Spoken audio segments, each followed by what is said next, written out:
Good morning, YouTube. Warbles on a lot here. Sunday, the 9th of July. Just setting up for the round table discussion.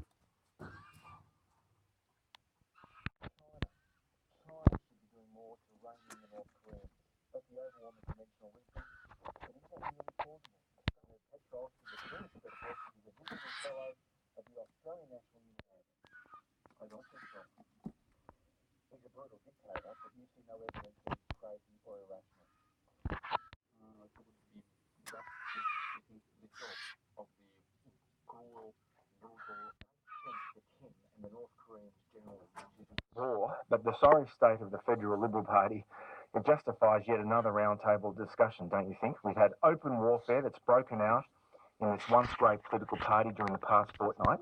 Now this stoush, we've got moderates versus conservatives, left versus right factions, Turnbull versus Abbott, all that. It resembles nothing so much as a pub brawl, doesn't it? How do you think is at fault here? Is it Tony Abbott and his permanent campaign to make the party more conservative?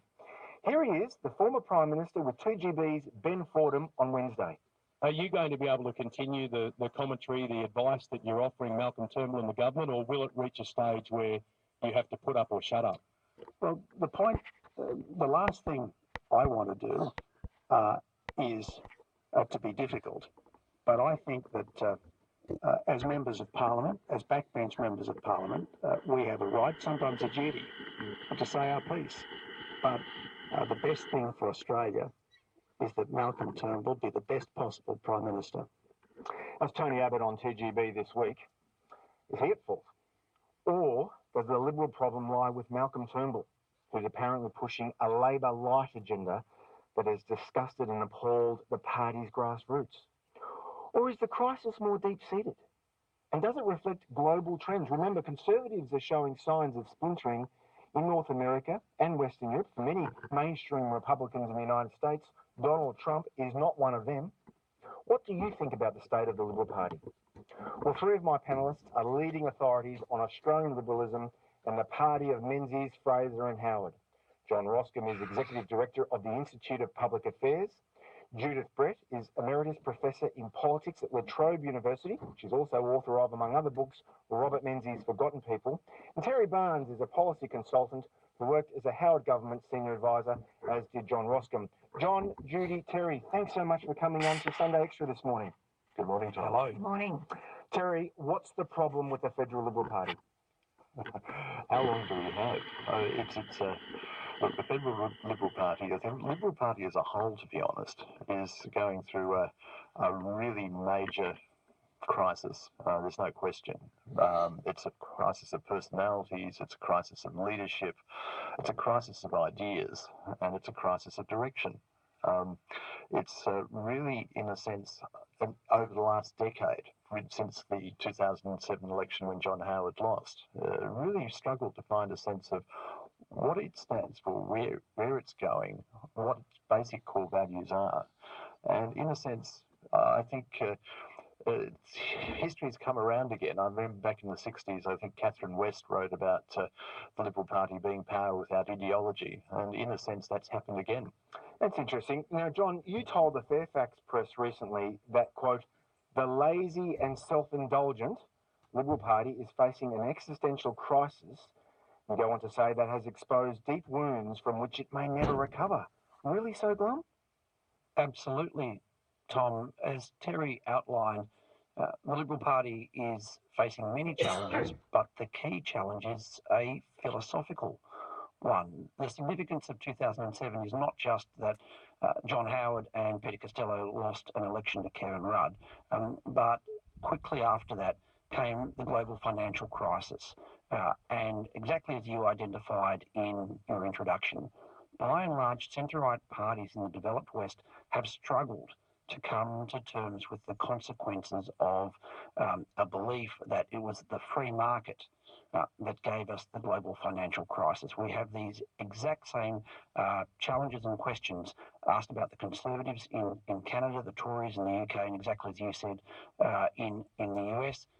And here in Australia, a conjunction of events, personalities, election results, policies have combined to what I would argue bring about an existential crisis in the Liberal Party. But philosophical and indeed personal clashes have long plagued the Liberal Party history. I mean, Judith, I've heard you give lectures on the Liberal Party, Robert Mann as well at La Trobe, and I think of, John Gorton versus Bill McMahon in the late 60s, early 70s, Don Chipp versus Malcolm Fraser in the mid to late 70s, Andrew Peacock and John Howard in the 80s.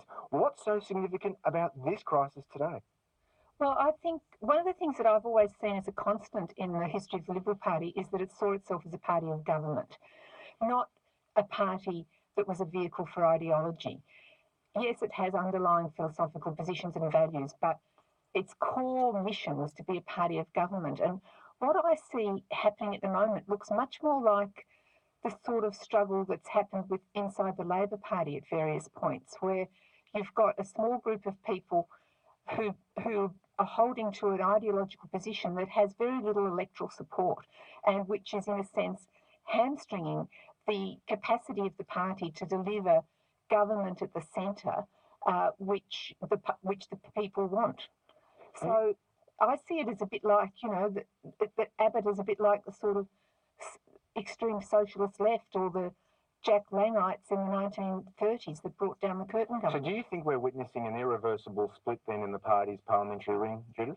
I don't know whether it's irreversible. I mean, one of the things I don't understand, given that Abbott appears not to have a huge amount of support in the party room, is why Turnbull doesn't do what Whitlam did when he was facing a sort of recalcitrant ideological left and crash through or crash, actually have a spill and risk losing. But, if he wins, it would show how little support in the party room Abbott actually had. I don't understand why he doesn't do that. We'll talk about Abbott soon enough. But, John, your think tank, the IPA, that was very much part of the great debates in the 1980s between the wets and the dries, between the economic interventionists, the paternalistic Tories, if you like, and the free marketeers, the sort of Thatcherites.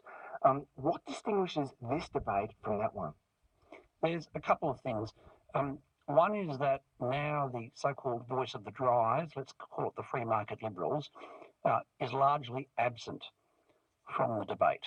The second thing is that voters now have alternatives in the centre-right. I wouldn't share Judith's view on the positions expressed by Tony Abbott and the so-called Conservatives. Remember, John Howard governed successfully from the centre-right. The views that Tony Abbott is now putting drew him one election and won him one election. And a landslide election as well, a landslide. Exactly. When Malcolm Turnbull took the Liberal Party to the left, he nearly lost an election. So I don't for one moment share the view that these are in any way positions that could be likened to those of the socialist left. So what we have now is a range of alternatives on the centre-right. Judith is right. You go back to Menzies, and there was certainly a group of returned servicemen who wanted Menzies to liberalise much quicker, and who wanted, for example, butter rationing to be lifted quicker, and Menzies resisted that. In the 1980s, as you mentioned, there was a debate in the Fraser government between the wets and the dries. But what I find now is there's no longer even lip service provided to centre-right ideas when you have a Tony Abbott government increasing income taxes, when you have a Malcolm Turnbull government targeting the banks. Remember, Menzies came to power. Menzies built the Liberal Party around a campaign fighting Labor's plans to nationalise the banks, and now you have a policy promulgated by Scott Morrison and Malcolm Turnbull, and yet many people have said is quasi-nationalisation. And yet, Terry Barnes, we keep hearing this media narrative that the 2014 budget of austerity, of reducing the size and the scope of the federal government, big spending cuts, this is what plagues the Liberal Party today. The question here is John right? Is there any senior Liberal today serious about reducing the size and the scope of the federal government? Well, seeing that I had a bit part in the 2014 budget with the GP co-payment, I suppose I've got a bit of a bias here. Look, I think, frankly, neither side of politics, that's not just the Liberal Party, but the Labor Party as well, have got any real interest in smaller government. I don't think Tony Abbott has interest in smaller government. Malcolm Turnbull certainly doesn't. So is economic rationalism in Canberra dead and buried? Look, I don't think economic rationalism is as much as economic liberalism. I think that is struggling, but I think it's struggling not just here, but right across the Western world, as you said in your introduction, in the sense that look at the success of Jeremy Corbyn in the UK, for instance, just pressing all the buttons of grievance in the electorate and effectively almost getting over the line. Bill Shorten in last year's federal election with Mediscare and other things. I mean, building a coalition of grievance is easy when it's somebody else's money that's going to pay for your promises. But from the Liberal side, from the coalition side at the moment, the opportunity was there. The one opportunity of the term, in my view, was there with the budget to actually try and recommit to the principles of smaller government, to reducing the deficit, and they script it. Yeah, but some commentators, Judy, will say that this crisis is fundamentally a battle about the soul of the Liberal Party, and this has been a never-ending issue. Is the Liberal Party a small L Liberal Party, or is it a Conservative Party? Well, according to John Howard, it's both. It's only really been both since John Howard. Menzies was at pains in the context of the post-war period to say the Liberal Party was not a Conservative Party but was a Progressive Party, when he was shifting the non-Labor to something which in the post-war period was acceptable with a slightly expanded welfare state and with the advent of Keynesianism.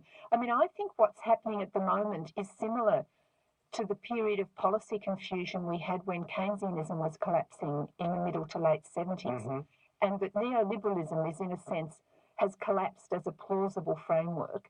It's delivered certain reforms and benefits and a lot of growth, but it's also now clearly delivered increased inequality in many societies, including in Australia. And I think that what the crisis of the Liberal Party is, and to some extent in Labor as well, is there's a bit of a policy vacuum. There is a new paradigm hasn't yet emerged that's going to enable capitalist societies to sort of manage, deliver growth and deliver greater equality and justice than is currently appears to be apparent. John, is Judith Brett right there? Has the centre of political gravity in this country moved to the economic interventionist left?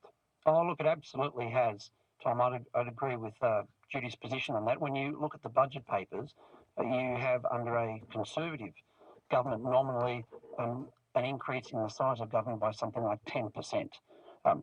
Judith is right that neoliberalism has provided great success, and one of the challenges that we face is that 20 years of economic growth and economic boom has extended the welfare state now beyond a capacity that is able to be sustained. When we have potentially 51% of the electorate being net tax takers, i.e. paying no net tax, then we have a challenge for their welfare state as a whole. And I think as yet, neither the Liberal Party nor the Labor Party has confronted this challenge. One way to confront this challenge is, of course, external threats and crises, and a recession might be one way to overcome this policy challenge. But this is exactly the question that people in both major parties are asking themselves. If you've just tuned in, you're on RN Sunday Roundtable with me, Tom Switzer. We're talking about the crisis in the Federal Liberal Party. I'm with Judith Brett from La Trobe, John Roskin from the Institute for Public Affairs, and consultant Terry Barnes, all in Melbourne. Now, speaking of you all being in Melbourne, for many decades, the Liberal base, it was pretty much concentrated in Melbourne. At least if you think about the major Liberal political figures, they were Victorian. Menzies, Casey, Holt, Fraser, Peacock, Walker, Costello. And yet in recent times, it seems to me the Liberals are heavily New South Welsh. You've got Howard, Nelson, Turnbull, Hockey, Abbott. Is this just a coincidence, or am I reading too much into this, John? I think you might be, but of course, if we go back 100 years, New South Wales was the great state of free trade compared to the protectionists down here in Victoria. But what you also do see, the shift in sands, you see an increase in representation from Western Australia. You see a LNP party in Queensland that is presenting different alternatives. One of the things that you do notice with the leadership now increasingly coming from states other than Victoria is that those states other than Victoria are much more liable to the challenge of One Nation and the Australian Conservatives. And again, Corey Bernardi's party. and Corey Bernardi's party. So this is yet another overlay over this current debate. So I think there certainly are some consequences from what you've identified. Now, a question for you all to ponder. Okay, we're on the upload limit. Back immediately.